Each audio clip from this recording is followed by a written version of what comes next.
construiré un altar que sea ofrenda agradable, Dios. Tienes los cielos como tu hogar, pero habitas en mi canción.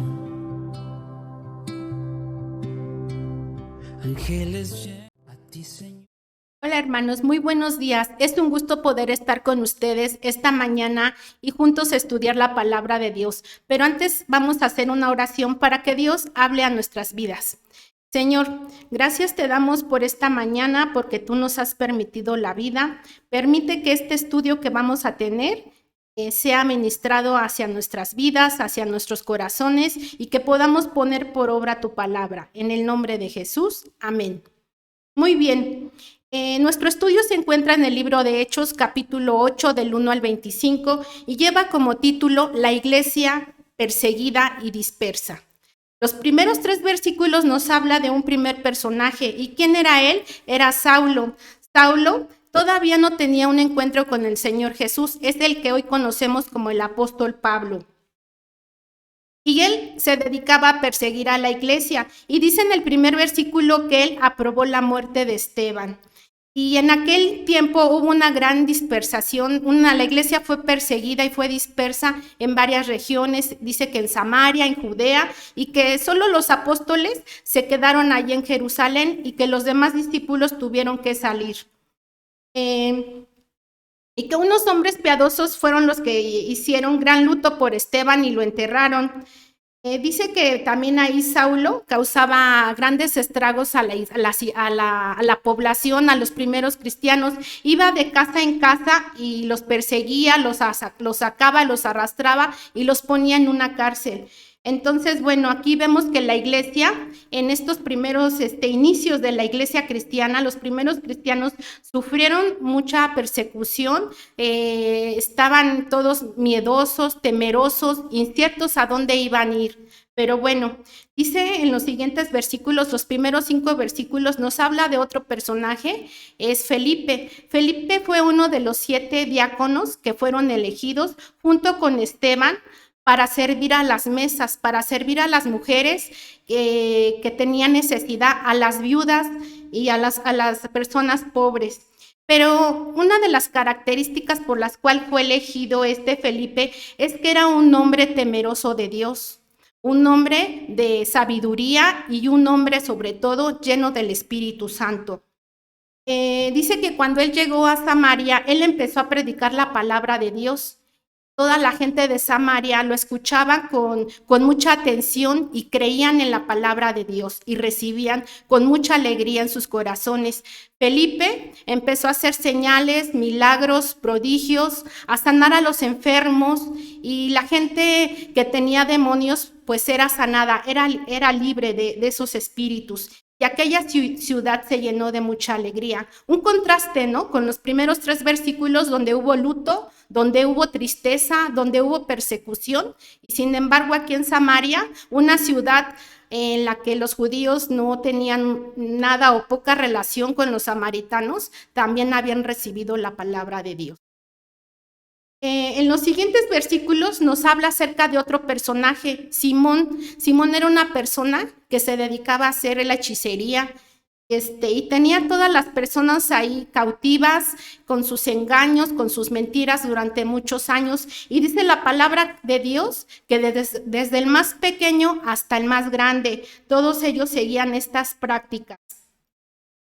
Y dice la palabra de Dios que aún Simón y la gente, sus seguidores, recibieron el evangelio, se convirtieron y fueron bautizados por Felipe. Y Felipe hacía muchas señales y milagros con estas personas.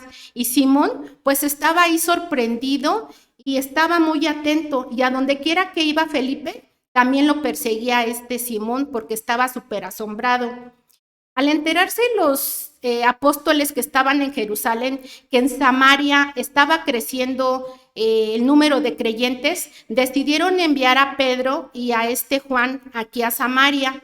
Llegaron a Samaria y se enteraron, vieron que pues que los creyentes, que los nuevos creyentes no habían recibido al Espíritu Santo. Oraron por ellos, les impusieron manos y estos fueron llenos del Espíritu Santo. Entonces, Simón todavía se asombró más y fue con Pedro y le ofreció dinero y le dijo que, pues que él también quería hacer lo mismo, orar, para que las personas recibieran al Espíritu Santo. Pero Pedro, pues lo reprende y le dice que el don de Dios no se obtiene así, que se arrepienta, porque verdaderamente él ve que su corazón no es bueno, que su corazón está pensando que las cosas de Dios son así y que su corazón está lleno de maldad. Entonces, le dice que, pues él ve que su corazón no es un corazón íntegro y que se arrepienta. Pero la contestación de Simón dice que le dice a Pedro, pues rueguen ustedes por mí para que todas estas cosas no sucedan conmigo. Le dejó la responsabilidad a Juan y a Pedro, ¿no? De su pecado, como que no hubo un arrepentimiento de su parte.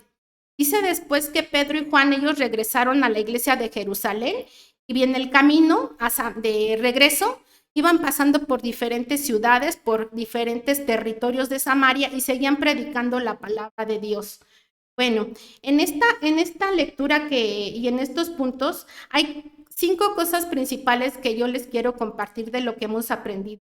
Una de ellas es que debemos de seguir anunciando la palabra de Dios, sea como sea, si tenemos persecuciones, si nos critican por ser diferentes a las ideologías de lo que hoy está pensando las personas, a lo que nosotros creemos, siempre debemos de testificar la palabra de Dios. El segundo punto es que debemos motivar a aquellas personas que ya recibieron a Cristo, a los que nosotros estamos discipulando, a que se bauticen, invitarlos a que se bauticen y sigan practicando la buena doctrina que está en la palabra de Dios. El punto número 3, debemos de orar por ellos, imponer manos sobre ellos para que reciban la llenura del Espíritu Santo. Y como cuarto punto, debemos de exhortarlos en disciplina, con amor, si vemos que están siendo llevados por otras o practicando cosas que no le agradan a Dios, para que los llevemos a un arrepentimiento genuino y que sus vidas sean íntegras delante de Dios. Y el punto número 5, debemos de estar orando por la iglesia, por todas las iglesias de todo el mundo que están siendo perseguidos.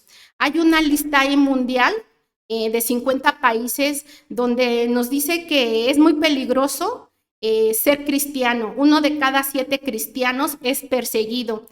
En el país número 1 se encuentra Afganistán, en el segundo lugar Corea del Norte, en el lugar número 17 China, donde el gobierno entra, monitorea las iglesias y las llega a cerrar las iglesias. En el número 10 se encuentra la India, donde dicen que a los cristianos que se convierten los llaman de segunda clase. Y bueno, América Latina también tenemos a Colombia con el país número 30 y a Cuba con el número 37, y México no es la excepción. Estamos en el lugar número 43, donde nuestros hermanos del sur, Chiapas, del Guerrero, son perseguidos, son sacados de sus comunidades por creer en Jesucristo. Entonces yo les invito, hermanos, a que sigamos orando por todos nuestros hermanos que se encuentran en persecución. Sabemos que el propósito es de Dios, que la iglesia, que los creyentes se dispersen por todas regiones, pero es muy difícil ser perseguidos. Entonces les invito a que hagamos juntos una oración. Señor, te damos gracias por esta mañana, porque tú has hablado a nuestros corazones y queremos poner, Padre, por práctica todas estas cosas. Como dice tu gran comisión, id y haced discípulos, bautizándolos en nombre del Padre, del Hijo y del Espíritu Santo, y que también sean llenos, Padre, de ti. Sobre todo también, Padre, nos acordamos de nuestros hermanos cristianos que son perseguidos y en todo el mundo, en nuestro país también, en México, que ellos nunca caiga su fe y que siempre lleven tu palabra a donde quiera que vayan. En el nombre de Jesús, amén. Ángeles llenan tu trono, Dios, con infinita adoración. Mas mi aleluya en la tierra hoy es lo que mueve tu